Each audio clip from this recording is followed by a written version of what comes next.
ஓம் சாந்தி 1/6/2022 சாக்கார முரளி. இன்று சிவ பகவான் கூறுகிறார், இனிமையான குழந்தைகளே, சதா ஈஸ்வரிய சேவையில் பிஸியாக இருந்தால் பாபா மீது அன்பு அதிகரித்து கொண்டே இருக்கும். குஷியின் அளவு ஏறி இருக்கும். முதல் கேள்வி, பார்வையிலேயே அனைத்து பிராப்திகளையும் அடையக்கூடிய குழந்தைகளின் மனதில் என்ன குஷி இருக்கும்?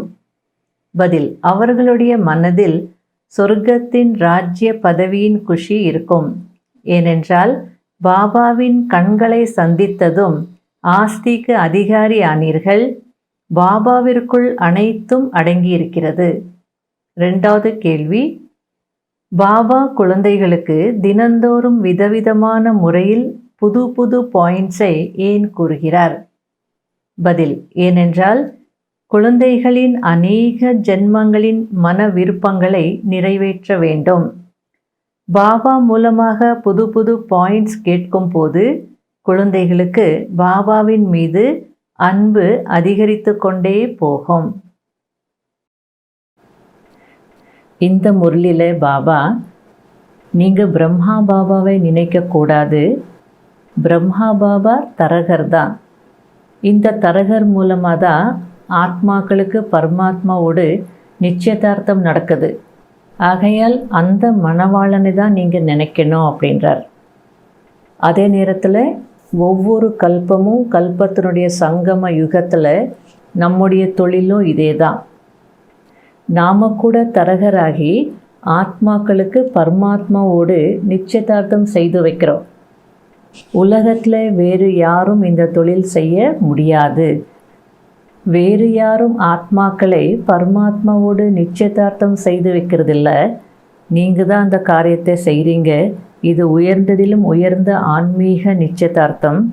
இதையும் நீங்கள் பாபாவிடம் இருந்து தான் கற்றுக்கிறீங்க அப்படின்றார்.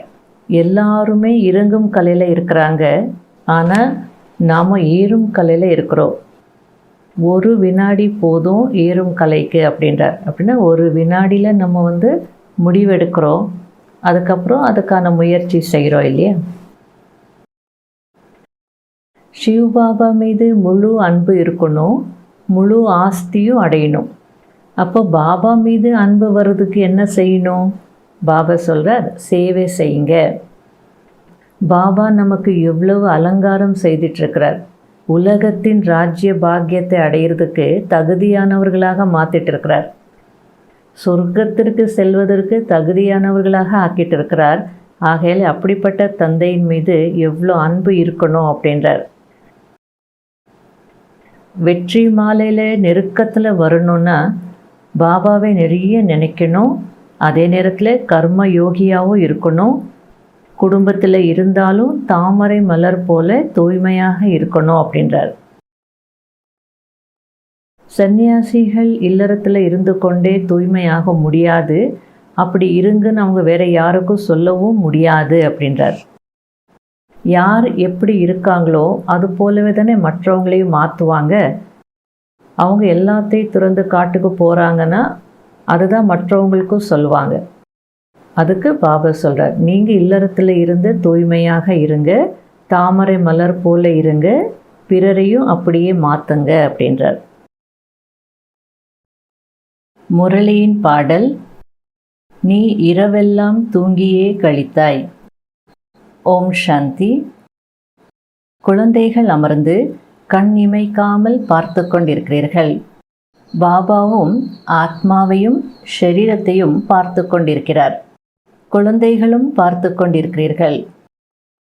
பார்ப்பதில் ஆனந்தம் வருகிறதா அல்லது கேட்பதில் ஆனந்தம் வருகிறதா? ஏனென்றால் நிறைய கேட்டுவிட்டீர்கள், நிறைய ஞானம் ஆகியவை கேட்டிருக்கிறீர்கள். நீங்கள்தான் நம்பர் 1 பக்தர்கள். நீங்கள்தான் அனைவரையும் விட அதிக பக்தி செய்திருக்கிறீர்கள். அதாவது பாபா எந்த அர்த்தத்தில் கேட்குறார் அப்படின்னா, துவாபர யுகத்திலேருந்து நிறைய கேட்டுட்டீங்க. நீங்கள் தான் நம்பர் 1 பக்தர்கள், நிறைய விஷயங்கள் கேட்டுட்டீங்க. இப்போ பாபா வந்திருக்கிறார், பாபாவை பார்க்குறீங்க. அதாவது நம்முடைய கண்கள் சந்திக்குது. அப்போ பார்க்கறதுல ஆனந்தம் இருக்கா அனுபவம் இருக்கா அல்லது கேட்குறதுல இருக்கா அப்படின்னு பாபா கேட்குறார். கேட்கும்போது யாருக்கோ சொன்ன விஷயங்கள் நம்ம உட்காந்து கேட்டுட்டு இருந்தோம். கிருஷ்ணர் அர்ஜுனனுக்கு சொன்னார், இது வால்மீகி சொன்னார், இது வசிஷ்டர் சொன்னார் அப்படின்னு அந்த கதைகளை தான் நம்ம கேட்டுட்டு இருந்தோம். இப்போ நம்ம நேரடியாக பாபாவின் முன்பு அமர்ந்திருக்கிறோம், பாபாவை சந்திக்கிறோம். அப்படின்னா கண்கள் சந்திக்குது, ஆகல பார்ப்பதில் தானே அதிக ஆனந்தம் அப்படின்ற அர்த்தத்தில் கேட்குறார். பக்தி நிறைய செய்திருக்கீங்க, மற்றபடி பாபாவின் கண்களை சந்திப்பது இப்போதுதான். பார்வையிலேயே அனைத்தையும் கொடுத்து திருப்திப்படுத்தக்கூடியவர் சுவாமி கிந்தா சத்குரு என்ற ஸ்லோகமும் இருக்கிறது. குருவாகவும் இருக்கிறார், மணப்பெண்களுக்கு சுவாமியாகவும் இருக்கிறார். அந்த குரு, அந்த சுவாமி கண் முன்னால் அமர்ந்திருக்கிறார். பார்வையிலேயே தந்தையை தெரிந்து கொண்டு அவரிடமிருந்து நமக்கு உலகத்தின் ராஜ்ய பதவி கிடைக்கிறது என்பதை அறிந்திருக்கிறீர்கள். பாபாவை பார்ப்பதினால் மனம் மகிழ்ச்சி அடைந்து விடுகிறது. சொர்க்கத்தின் ராஜ்ய பாக்கியத்தின் போதையும் ஏறிவிடுகிறது. முதலில் அப்பா என்ற போதை, பிறகு ஆஸ்தியின் போதை. இப்போது நாம் தந்தையின் முன்பு அமர்ந்திருக்கிறோம் என்பதை நீங்கள் அறிந்திருக்கிறீர்கள். தேக உணர்வு இப்போது விலகிக் கொண்டிருக்கிறது. பாபாவை பார்க்கும் போது குழந்தைகளுக்கு நிலையான மகிழ்ச்சி இருக்க வேண்டும். இதற்கு தான் ஆன்மீக உரையாடல் என்று சொல்லப்படுகிறது. அதாவது நம்முடைய கண்கள் பேசணும். எப்போ பாபாவுடைய கண்களை பார்க்குறோமோ அப்போ கண்ணும் சேரணும், பேசணும் அப்படின்றார். இதுக்கு தான் ஆன்மீக உரையாடல் என்று சொல்லப்படுது அப்படின்றார். தந்தையிடம் குழந்தைகளுக்கு முழு அன்பு ஏற்பட்டுவிட வேண்டும். ஆத்மா தன்னுடைய மனதின் விருப்பங்களை நிறைவேற்றி கொள்ளட்டும். ஏனென்றால் பிரிந்திருந்தது, அநேக விதமான கஷ்டங்களை பார்த்திருக்கிறது. இப்போது எதிரில் அமர்ந்திருக்கிறீர்கள் என்றால் பார்த்து மகிழ்ச்சி அடைய வேண்டும். பாபாவின் முன்பு இருக்கும்போது மகிழ்ச்சி அடைகிறீர்களா, அல்லது பாபாவிடமிருந்து தொலைவில் இருந்தாலும் இந்த மகிழ்ச்சி இருக்கிறதா? வெளியில் நிறைய விஷயங்கள் கேட்பதினால் புத்தி அந்த பக்கம் செல்கிறது என்று விவேகம் சொல்கிறது. அதாவது பாபா முன்னாடி இருக்கும்போது நிறைய மகிழ்ச்சி இருக்கும். வெளியில் போனோடனே பல வேலைகள், பல சிந்தனைகள், பல விஷயங்களை கேட்க வேண்டியதாக இருக்கும். அப்போது புத்தி அதில் போகும் தானே. ஆகையால் பாபா முன்னாடி இருக்கும்போது தான் அதிக மகிழ்ச்சி அப்படின்னு விவேகம் சொல்லுது அப்படின்னு சொல்கிறார். மதுபனில் இருக்கக்கூடிய குழந்தைகள் எதிரில் கேட்கிறார்கள். பாபா அன்பினால் கவர்ந்திருக்கிறார். பாருங்கள், உங்களுடைய பாபா எவ்வளவு இனிமையானவர், எவ்வளவு அன்பானவர். நீங்கள் சொர்க்கம் செல்வதற்கு உங்களை தகுதியானவர்களாக ஆக்கிக் கொண்டிருக்கிறார். குழந்தைகள், சொர்க்கத்திற்கு எஜமானர்களாக இருந்தீர்கள். இப்போது நாடகத்தின்படி அனைத்தையும் இழந்து விட்டீர்கள். ராஜ்யத்தை இழப்பது மற்றும் அடைவது ஒன்றும் பெரிய விஷயம் இல்லை. உலகத்தில் கோடிக்கணக்கான ஆத்மாக்கள் இருக்கிறார்கள். ஆனால் கோடியில் ஒரு சிலர்தான் என்னை அறிந்திருக்கிறார்கள். நான் யாராக இருக்கிறேனோ, எப்படி இருக்கிறேனோ, என் மூலம் என்ன கிடைக்கிறது என்பதை புரிந்து கொண்டிருந்தாலும் மாயை மறக்க வைத்து விடுகிறது. அதிசயமாக இருக்கிறது. அதற்காக எதிரில் இருப்பவர்களை மாயை மறக்க வைக்காது என்பதில்லை. எதிரில் இருப்பவர்களையும் மாயை மறக்க வைக்கிறது. சிவ் பாபாவின் மீது முழு அன்பு இருக்க வேண்டும். அன்பை எப்படி அதிகரிப்பது? பாபாவிடமிருந்து எப்படி உயர்ந்த ஆஸ்தி அடைவது? அதற்கு பாபா சேவை செய்யுங்கள் என்று சொல்கிறார். நிச்சய புத்தியுடைய குழந்தைகள் ஒருபோதும் ஆடக்கூடாது, குழப்பமடையக்கூடாது. ஆனால் மாயை மிகவும் வலிமையானது. பாபாவோ அலங்கரித்து கொண்டிருக்கிறார். மனிதர்களை தேவதையாக மாற்றுகிறார். இது தேவதைகளாக மாறக்கூடிய ஸ்கூல். தூய்மையான உலகத்திற்கு அதிபதியாகுவதற்காக தான் இந்த கடினமான உழைப்பு, முயற்சி எல்லாம். என்னை மட்டும் நினையுங்கள் என்று பாபா கூறுகிறார். இந்த உலகத்திலிருந்து நாம் நம்முடைய நங்கூரத்தை எடுத்து விட்டோம் என்பதை குழந்தைகளாகிய நீங்கள் அறிந்திருக்கிறீர்கள். இப்போது நாம் சென்று கொண்டிருக்கிறோம். இந்த உலகத்தினரோடு நமக்கு எந்த சம்பந்தமும் இல்லை. ஆத்மாக்களாகிய நாம் ஷரீரத்தை எடுத்து நடிப்பை நடிக்கிறோம் என்பதை நீங்கள் அறிந்திருக்கிறீர்கள். நாம் பரந்தாமத்திலிருந்து வந்திருக்கிறோம். அங்கே பரம்பிதா பரமாத்மாவும் வசிக்கிறார். மனிதர்கள் ஆத்மாவையும் அறியவில்லை, பரமாத்மாவையும் அறியவில்லை. நான் ஆத்மாக்களாகிய உங்களை எனக்கு சமமாக மாற்றுகிறேன். சிருஷ்டி சக்கரத்தின் என்ன ஞானம் எனக்குள் இருக்கிறதோ அது உங்களுடைய புத்தியிலும் இருக்கிறது.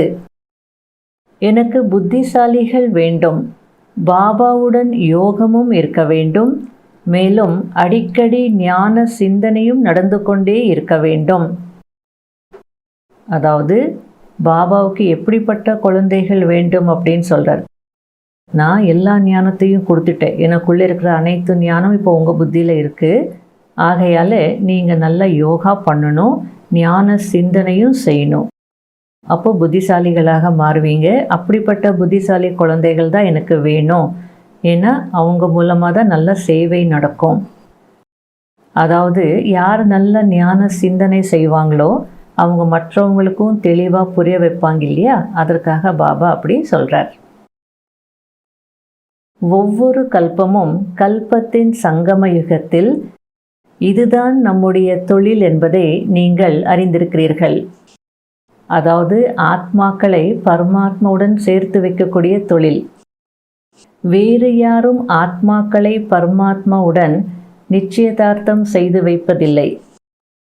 இது உயர்ந்ததிலும் உயர்ந்த ஆன்மீக நிச்சயதார்த்தமாகும். ஆன்மீக நிச்சயதார்த்தம் செய்வதை ஒவ்வொரு கல்பமும் பாபாவிடம் இருந்துதான் கற்றுக்கொள்கிறோம்.